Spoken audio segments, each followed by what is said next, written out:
The Whitmore estate glittered beneath the fading orange of the evening sky, its tall windows reflecting wealth, power, and control. Inside, however, none of those things mattered. Upstairs, in a bedroom designed more like a royal suite than a child's space, 12-year-old Adrian Whitmore lay unnaturally still beneath ivory sheets embroidered with his initials. The faint hum of medical equipment clashed with the room's usual softness. Monitors blinked in sterile green. Oxygen hissed quietly. The scent of antiseptic overpowered the usual fragrance of fresh lilies that the staff replaced every morning. Charles Whitmore stood at the foot of the bed, his tailored suit wrinkled for the first time in years.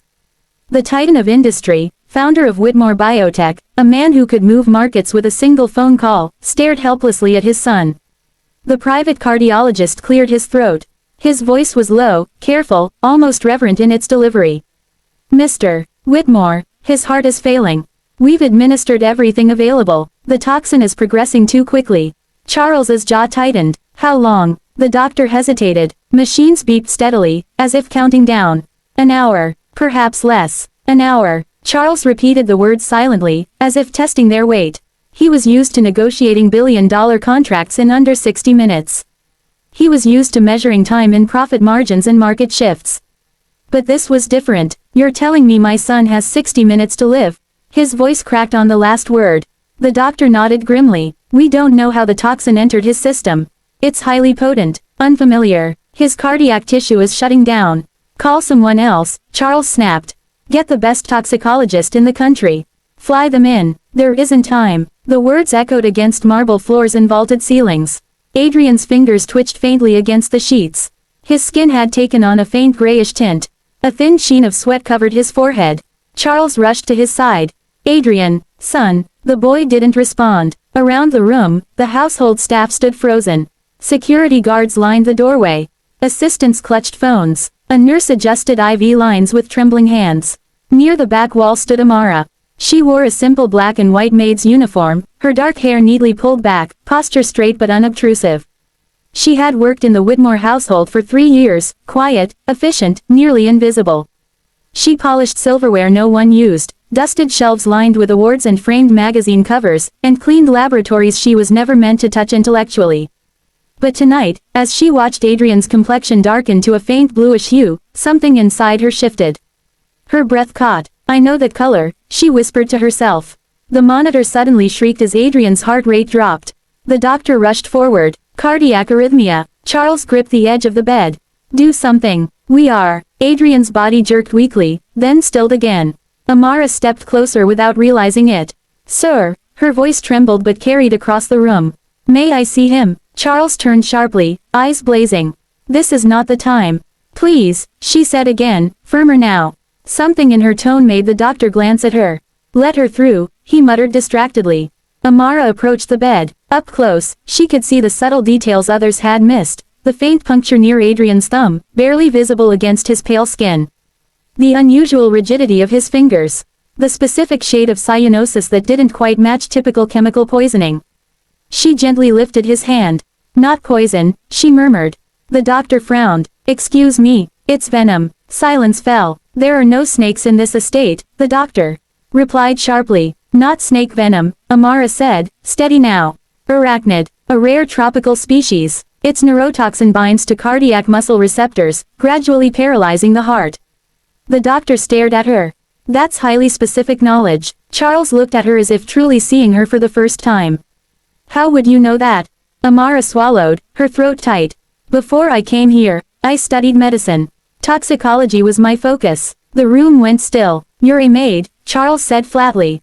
I needed money, she answered quietly. My father fell ill. I left university before completing my degree. I've worked here since. The doctor hesitated. What species? Phonutria, she said immediately. Brazilian wandering spider. Its venom can cause rapid cardiac failure if untreated. That's impossible, the doctor muttered. We're not in South America. Charles's eyes darkened. We import exotic plants for the greenhouse. Rare specimens. Amara nodded. They could have carried it. Adrian's monitor dipped again. 48 minutes. His breathing grew shallower. The doctor exhaled shakily. Even if you're right, there's no antivenom for this exact strain on site. There doesn't have to be, Amara replied quickly. Your research division has a compound in development, cardiac receptor stabilizers. I've cleaned the lab. I've read the whiteboards. The doctor stared at her in disbelief. You read classified research. I clean around it, she said. I observe. Charles's expression shifted from anger to something else, uncertainty. That compound is experimental, the doctor said. Untested in humans. So is letting him die, Amara shot back softly. The words hung heavy in the air. Adrian's chest rose weakly, unevenly. 39 minutes. Charles walked toward the window, pressing his palm against the cold glass. Outside, fountains sparkled beneath soft garden lights. Wealth and power stretched across acres of manicured perfection. Inside, none of it mattered. He turned back to the bed, to his son's fragile form. What would you do? He asked Amara quietly. She met his gaze without hesitation.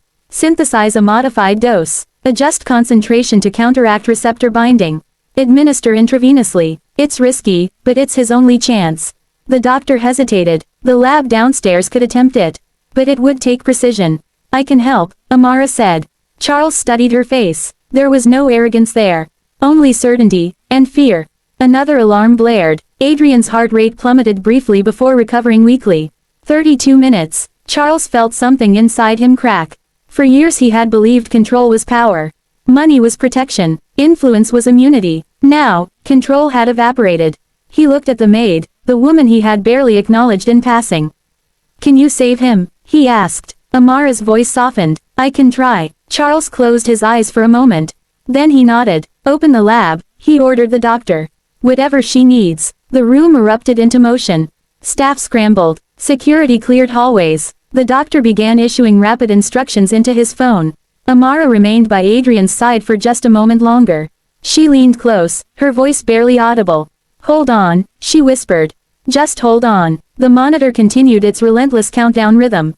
And as they rushed downstairs toward the private laboratory, the weight of 60 minutes pressed against every heartbeat in the mansion. The laboratory smelled of antiseptic and ozone, a stark contrast to the warmth of the mansion's upstairs halls. White light from overhead panels cast a harsh glow across the room, illuminating rows of glass beakers, test tubes, and centrifuge machines. Screens flickered with molecular diagrams, formulas, and readouts from the Whitmore Biotech compound trials. Everything hummed, ticked, and beeped as though the room itself were alive with urgency. Amara moved among the equipment with a calmness that belied the tension. Her sleeves were rolled up, revealing forearms streaked faintly with the residue of chemicals. Her fingers, deft and precise, worked to adjust the concentrations of a clear solution drawn from an experimental cardiac receptor stabilizer. She glanced at the doctor, who hovered uneasily at the counter. This bond won't hold, she said, voice steady but tense. If we don't modify the ligand slightly, it will degrade before it reaches his receptors. The doctor's eyes widened. We don't have time for a synthesis adjustment. Even a minor alteration could render it ineffective, or worse. Amara didn't look up. I know, but doing nothing is a guarantee of failure. We have to take the risk. Stabilize the receptor, prevent the neurotoxin from paralyzing the heart, and buy us minutes. Assistants moved hurriedly, gathering sterile syringes, checking molecular weights, and analyzing prior trial data on the computer screens. The air was heavy with the combined weight of fear and adrenaline. Where's the neural binding inhibitor? Amara asked, scanning the lab. The doctor pointed. Shelf C, last vial. She seized it with gloved hands, careful not to shake the compound. Perfect. It will stabilize the cardiac fibers long enough to counteract the venom. She injected precise amounts into the mixture, monitoring pH levels and molecular stability in real time. Upstairs, Adrian's monitors emitted irregular beeps. His skin had taken on a bluish-gray pallor. Each breath was shallow, fragile. Charles stood in the doorway of the lab's connecting corridor, his face pale, hands trembling. For a man used to controlling the world with commands and signatures, this, watching his child teeter on the brink, was beyond comprehension. Are you sure this will work? He asked, voice barely above a whisper. Amara looked at him, calm but resolute. I have to be, otherwise, he's gone in minutes. Do you trust me? He hesitated. Trust. In a maid, someone he had barely acknowledged. But there was no time for doubt. Nodding, he stepped back. The syringe was ready. The compound, a faintly iridescent liquid, swirled gently in its vial. Amara took a deep breath, checked the integrity of the IV line, and then administered it slowly, allowing the solution to flow steadily into Adrian's veins. Immediately, the monitors began to fluctuate violently. The heart rate dipped, then jumped, then steadied briefly. The doctor shouted instructions to the nurses, and one adjusted oxygen levels while another prepared emergency medications. Amara knelt beside the bed, her hand lightly resting on Adrian's chest. Her palm was firm, grounding, an anchor amid chaos. "Stay with me," she whispered. "Fight, you can do this." Outside the lab's glass doors, Charles watched helplessly as the team worked. He noticed the way she moved, her calm, deliberate gestures, her confidence in the face of imminent death. She was more than a maid, more than someone simply cleaning rooms and polishing silver. She was a lifeline. 10 minutes passed. The monitor flatlined briefly before responding to the compound. Adrian's breathing grew slightly deeper. His fingers twitched. The bluish tint in his skin began to fade imperceptibly. The doctor exhaled shakily. "It's stabilizing. We may have actually done it." Amara didn't move from her position. Her eyes never left Adrian's face. "Not yet," she said. "Keep monitoring. Watch every change. One false step and we could lose him." Charles felt a knot loosen slightly in his chest. He hadn't realized how much he'd feared seeing Adrian in this condition. He had spent his life insulating his family from the world, but this was raw, unfiltered vulnerability. Money, influence, even power meant nothing here. Adrian's eyelids fluttered, and a faint groan escaped his lips. Amara leaned closer. "That's it," she said softly. "Hold on, you're doing well." The monitor continued its erratic beeping, but the trend was improving. Oxygen saturation climbed slowly, heart rate stabilized within safe limits. The doctor, though exhausted, allowed a small smile. "We might actually make it." 5 minutes remained on the projected death window. Charles exhaled, tears forming without warning. He had no words, only a hollow, aching gratitude. Amara continued her vigil, adjusting infusion rates, monitoring cardiac output, and ensuring that every molecular adjustment she had made was taking effect. Her knowledge, her intuition, her ability to act decisively in crisis, things no one in the mansion had ever seen, were what kept Adrian alive. Then, slowly, Adrian's color returned. His chest rose and fell with deeper, more assured breaths. His fingers curled slightly, the monitor steadying into a normal rhythm. Charles dropped to his knees beside the bed, gripping his son's hand. "Adrian, you're okay." The boy's eyes opened, weak but alive. "Dad." His voice was hoarse, but there was recognition there, a fragile joy. "You're here," Charles said, choking back tears. "I'm right here. You're going to be okay." Amara watched quietly, letting them have the moment. She had done what seemed impossible. She had defied expectations, shattered assumptions, and brought life back where all had expected death. Hours later, after specialists confirmed Adrian's recovery and the monitors had normalized, Charles found Amara standing alone in the hallway, still in her uniform. She was quiet, composed, but the intensity of the night hung in her eyes. "You saved him," Charles said, his voice low, almost reverent. She shook her head. "I didn't save him. I just stabilized him until the compound could work. The medicine did the rest. Luck played its part too." "No," he said firmly. "You did something none of us could. You saw what no one else could see. You acted when everyone else froze. You made the impossible possible." She smiled faintly, a shadow of humility in her expression. "I don't need a reward. I just want to finish my medical training one day. Maybe help someone like him again." Charles considered her words. Then, after a long pause, he extended his hand. "Consider it done. Whitmore Biotech will sponsor your degree. And when you're ready, the research division needs someone like you. Someone who can see what others overlook." Amara accepted the hand, faint surprise on her face. "Thank you," she said softly. Behind them, Adrian laughed weakly at a nurse's comment. The sound, small but real, filled the mansion with life again. It was a sound Charles had taken for granted until that terrifying night, a reminder of what truly mattered. He looked at Amara, then at his son, and realized something he had long ignored. Wealth, control, and power were meaningless in the face of mortality.